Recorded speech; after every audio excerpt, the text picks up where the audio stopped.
name is Desiree Hernandez. I'll be playing Dr. Hernandez, the veterinarian, and our skit will be going over the use of marine mammals in the entertainment business, such as marine mammal parks. Hi, my name is NML SC, and I'll be playing the role of a protester. I'll essentially address the idea that marine mammals should not be used in entertainment and the reasons why per the beliefs of animal rights activists. Hi, my name is Lakshita Vikramsinghe, and I will be playing the role of neutral person and animal welfarist. Hey guys, hi, how are you? Hi, it's so good to see you. I'm doing all right. Very glad to be here. Hi, I'm good as well. Hey, I'm happy to see that you're here. Well, what's everyone been up to? I'm so excited to tell you that I'm planning to visit a marine theme park, and I have never been there before. One of my friends went there last month and she had so much fun. I also watched some videos, the YouTube videos. They have whales, penguins, orcas, dolphins, bat rays, and sharks. Have you guys ever been to one? If so, what can I expect? Oh, yes, I've definitely been to marine theme park or two in my time, but never once have I gone to enjoy the show or be entertained by the animals, because there's absolutely nothing to enjoy in my opinion. I'm actually currently working on painting these signs for a protest that I'll be going to later this week, and here's some of the signs I've made so far. I definitely need to add some more finishing touches, but they get their point across. Why do you say that? Well, the conditions within these theme parks are horrible and do not and cannot provide adequate space or proper care for the animals found in them. As an example,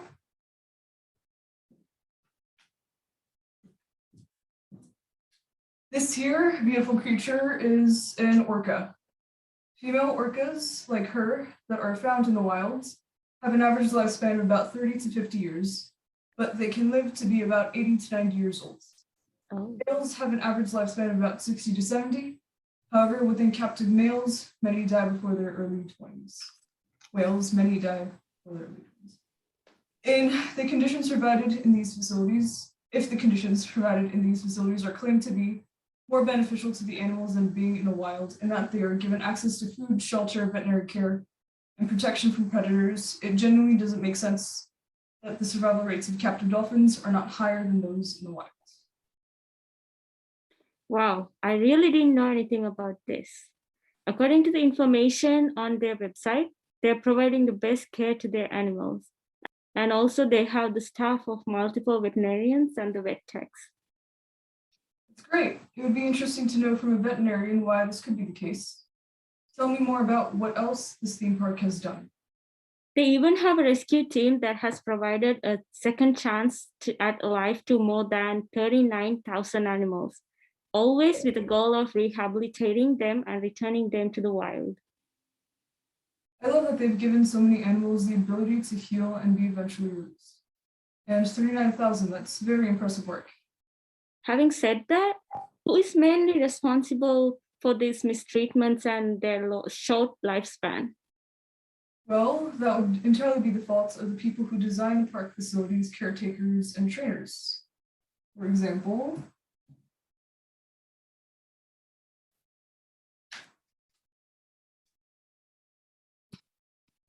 many seaquariums and dolphinariums are located in sea pens. These here are just a few examples of what they look like. And as you can see, they are basically just portions of lagoons that are fenced off. This sounds nice, right? Because they have access to natural seawater and access to a stimulating and somewhat diverse environment. But this is entirely incorrect. These sea pens are also located in areas where people will have easy access to visiting the facilities instead of having the well-being of the animals in mind. This means that the sea pens are located in areas that have high levels of pollution from road runoff and sewage that can cause the animals to become ill as well as spread pathogens. They are located in areas where there is lots of sound pollution that can potentially cause hearing damage and distress the animals. Now, the other option would be to use concrete pens and show pools that again allow for ease of access to trainers and handlers to the animals without the needs of the animal in mind. Considering the fact that cetaceans have evolved to travel anywhere between 60 to 225 kilometers a day and dive up to 3,280 feet deep, it is clear that the pens that are an average of 12 feet and 48 feet long, as mandated by the AWA, are simply not enough space to provide for proper enrichment. It is essentially just putting the animal in a small cage to the point where normal behavior cannot be performed by the animal.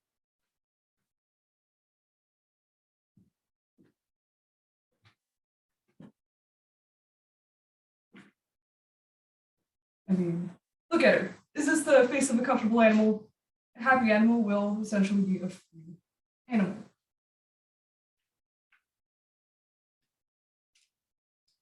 There's also a high probability of these animals becoming severely sunburned from spending too much time near the surface of the water as a result of these pens being too shallow and extremely clear. The water being crystal clear is mainly just to allow people to see the animals better during shows and does not provide any benefits to the animals. I mean, think about it. Spending entire days out in blinding sunlight in extremely clear water such as this, and little to no protection is inherently problematic and painful to the animals. In the wild, it is normal for cetacean species to dive deep underwater and spend very little time on the surface to escape the harsh UV rays, but these pens do not give the animals this chance. A variety of factors can also lead to increases in stress, leaving the animals with depressed immune systems that are far more prone to disease. An example of this is the creation of artificial social groupings selected by the caretakers in small confined areas that can lead to increased aggression, chronic illness, difficulties in rearing calves, and death. Aggression can become a serious problem for the health of the cetacean species kept in the park as well as caretakers. It typically stems from stress created by small enclosures, incompatible groupings, noisy environment, and improper enrichment. Whales will typically ram into one another, like this. Rosie, come here. Touch. Good. In order to assert their dominance, but they also have been documented ramming their heads repeatedly on their enclosures, causing fractures to their skull. There have also been numerous instances of deaths of trainers and injuries to trainers as a result of orcas holding the trainers underwater for extended periods of time. As a final note, it is admirable that rescue teams are putting effort into rehabilitation, but I think it should be important to know that less than 5 to 10% of zoos, dolphinarium, and aquaria are actually involved in conservation programs that are making a difference. Oftentimes, they will reject animals in need of rehabilitation if the rescue is deemed to not be a priority, which is genuinely sad to think about. The lives of these animals are equally important, and people should take equal consideration towards giving them care no matter the species.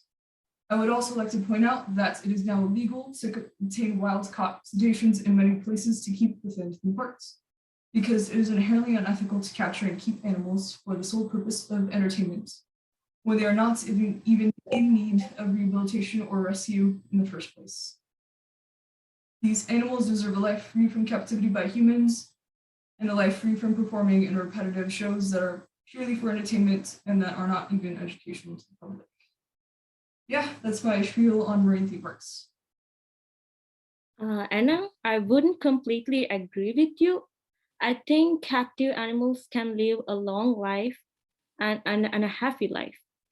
I do recommend going to a marine mammal parks because they can be educational to the public and promote care for wildlife through species conservation. And marine mammal parks need to follow the human guidelines in order to maintain animal well-being, including proper housing, management, disease prevention, treatment, human handling, and when necessary, human euthanasia. Humans can interact with animals in entertainment, but that interaction should include provisions to the proper care and management for all animals involved. They have a marine veterinarian who is an integral member of the staff at the theme park, providing preventive and therapeutic Medicare for the captive marine mammals. A nutritionally balanced diet is necessary to maintain good health and meet the biological requirements of the animals. They should have a marine nutritionist that keeps a watchful eye on their marine mammals because diet can be a major factor in their health. Also, enrichment is just as essential to animal welfare as proper nutrition and veterinary care.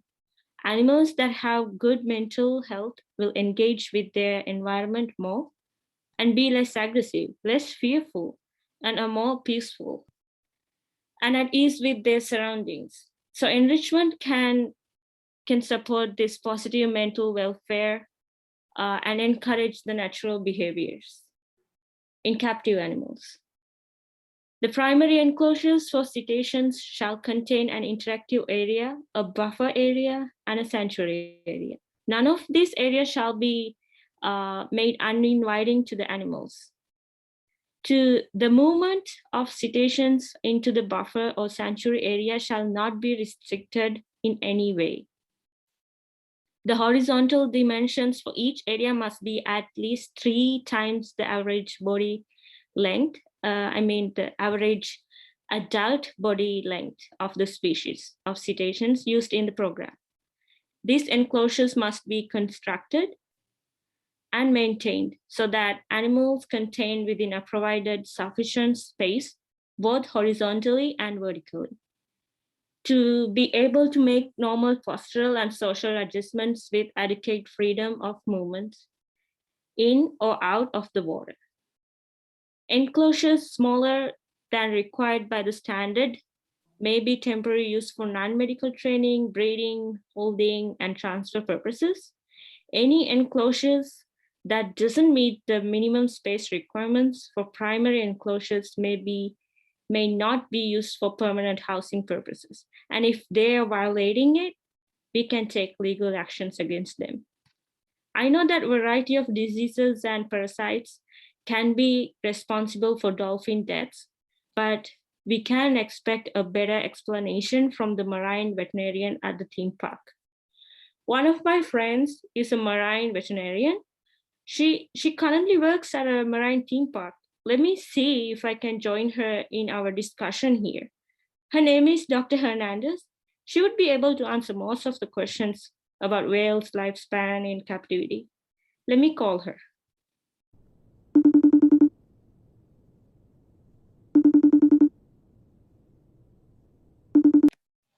Hey guys, Hello, Dr. Hernandez. How are you?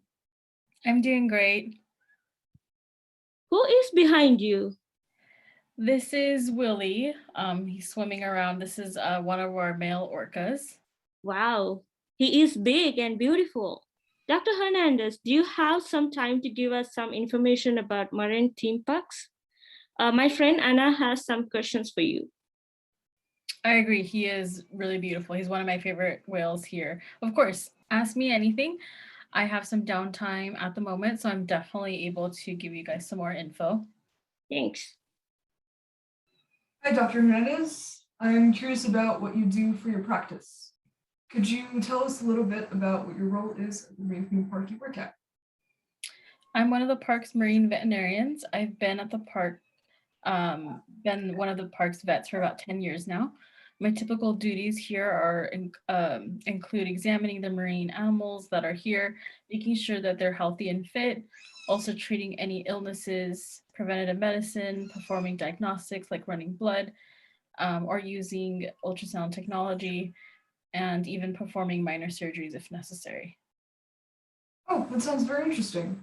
I was wondering if you could tell us a little bit about why the lifespan of marine mammals might be shorter when captive as opposed to when they're in the wild.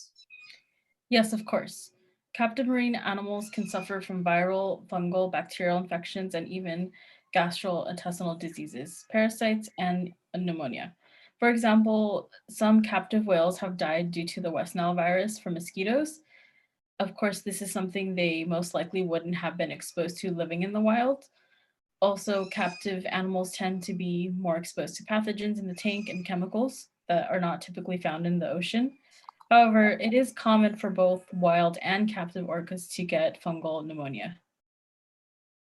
For my next question, what can you tell me about how the welfare of the animals is maintained? Our facility has state-of-the-art veterinary hospital, a treatment center, and where we care for our marine animals at gold standards. Our marine park is certified by AHA, American Humane Association, AZA, Association of Zoos and Aquariums, and AMMPA, Alliance of Marine Mammal Parks and Aquariums. Each of these associations require the utmost care of wellness and well-being for our marine animals at the park and aquariums just like ours. So we technically wouldn't even be certified if our facility didn't meet or even exceed these standards and requirements. For my fourth question, what specific forms of enrichment do you provide for your animals? We provide excellent enrichment opportunities for all of our animals to stay satisfied and stimulated here, like behavioral enrichment, nutritional enrichment, social enrichment. Enrichment allows the animal to be physically and mentally stimulated by using either new toys to play with, puzzles, obstacles, or different ways to obtain their food. Enrichment also encourages natural behaviors done in the wild. Captive animals require daily enrichment to prevent boredom. Training our marine animals is also another form of enrichment. Training reinforces good behavior and reward for the animal, and it also makes their physical exams less stressful. Dr. Hernandez, you are another main role of this theme park, who is literally responsible for marine mental and physical well-being, right? I don't exactly know how often you take their wellness exams, but I'm pretty sure you are providing the best care.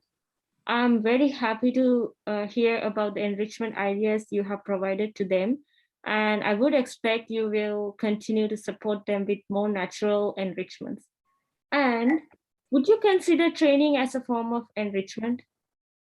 Yes, it is a form of behavioral enrichment. Some of our marine animals here, like our orca whales, are trained to do certain tricks for our shows, but these tricks aren't considered unnatural and are actually similar to things they would do in the wild. For example, in our shows, orcas are able to dive all the way to the bottom of the pool and then breach. And that's something that they would do, breach with the big splash for the audience. And that's something that they would do in the wild. This exact behavior is a sign of playfulness, even a hunting technique or social interaction. Another example of a trained trick is to have the whale beach itself onto the stage for a moment, so that way the audience can see this big, beautiful creature. Wild orcas do beach themselves onto shallow shores when they're hunting, as a hunting technique for when they're hunting sea lions. For my next question, are there any last tidbits of information that you would like to add?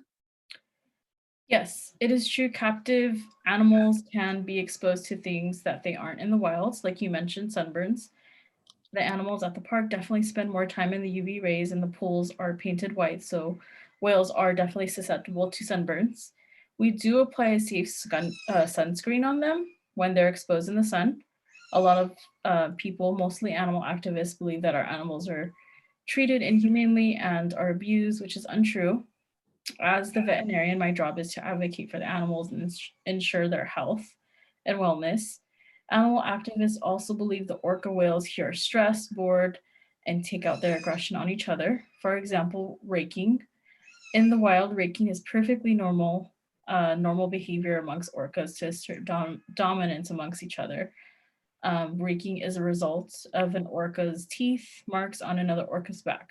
So raking is not technically a result of boredom, but of dominance. One issue with concrete pens is that they promote stereotypic biting. Stereotypies are essentially just repetitive behaviors with no clear purpose or function. Cetaceans and pinnipeds, which are seals, often will bite through concrete enclosures, causing rapid degradation of the teeth and even severe breakage within just a few years, whereas such wear occurs over a lifetime in the wild. The teeth can be worn down to such an extent that the nerves are exposed. This will require the teeth to be drilled and leaves them with open holes that allow for pathogens to very easily enter the body of the animal. These pathogens can cause infections that lead to sepsis, heart disease, and pneumonia. What can you do to prevent these diseases? So, like Other toothed marine mammals such as dolphins, other whales, orcas do in fact wear down their teeth, even in the wild. Since these animals do not have hands, using their mouth is how they interact with their environment. Of course, in a captive whale's environment, there's a lot more concrete present, and orcas tend to brush up against it quite often. Their periodontal health is also a huge priority and something that we closely monitor here. We can perform minimally invasive procedure to drill and extract the pulp tissue. That way they're not, no longer painful. Following this procedure, in order to prevent infection, the whales have to have their drilled teeth flushed with an antiseptic daily. Let's talk a little bit about lifespans. Captive marine animals live almost the same as lifespan as wild whales. The oldest captive female orca is Corky 2. She resides at SeaWorld in San Diego and she is about 54 years old. A wild female orca can live up to 50 years old and even in some cases 80 to 90 years old. The oldest captive male is Ulysses, who also lives in San Diego. He's about 41 years old. The wild male orca can live about 30 to 50. As you can see, these are both in the range of the oldest orcas in captivity. And another thing we do here at the Marine Park is we contribute to research and conservation of different marine species, not only orcas. We also rehabilitate wildlife and release them back into the wild if we're able to do so. It was really fun chatting with you guys. I believe I answered all of your questions and concerns. I hope that I was able to shed a little bit of light and better understanding on how accredited marine and mammal parks are operated. Please contact me if you guys have any more questions. I hope you guys visit soon. You have provided a lot of useful information. Thank you for taking time to have a Zoom call with us. Bye, Dr. Hernandez. You're welcome, guys, anytime. Talk to you later. Bye. Each one of you has 3 different perspectives. Now I have a better understanding of the difference between animal welfare and animal rights and what the expectations are. Animals must be given as much space as they need to live freely. The caretakers and trainers are responsible for taking care of the captive and wild animals as well. As you said, Anna, if concrete pens encourage biting behavior, which causes dangerous infections for their teeth, there should be alternatives to the enclosures or better forms of enrichment that will discourage the animals from biting the concrete pens. Dental health is very important in these animals. It would be really painful to the animal if teeth got worn down and the nerves exposed. I think it's mainly the veterinarian's responsibility to maintain their dental health. The environment of the park can be noisy and stressful. I think animal welfare should find a solution to this, and they must given a healthy environment. I'm glad to know that rescue teams are working upon and putting efforts into the rehabilitation of the park. At the same time, I hope they're maintaining quality and natural standards in the park too, as you mentioned, Lakshita. Obviously, in the park, animals are supposed to be free, live healthy, and be happy, even though they're considered entertainment animals. The caretakers must follow the humane guidelines for the animals' well-being. They must provide more space for the animals in terms of enrichment. And if any caretaker is violating these rules, actions must be taken against them. I would definitely visit the park and enjoy the day. Again, I'm really excited about that. At the same time, according to my way of thinking, there are some positive conditions in which an animal must be treated, like freedom for thirst and hunger, from discomfort, freedom from pain such as injury, disease, and freedom from fear and distress are the basic necessities that I consider as rights of animals. Thank you so much for all the information. I will see you guys again. Have a good day. It was interesting hearing the doctor's perspective on the care and maintenance of animals. Well, I still feel that it is wrong to keep marine mammals in captivity, so I'll keep working on my science. Anyways, thank you so much for having me, and I'll see everyone next time. Thank you, guys. See you again.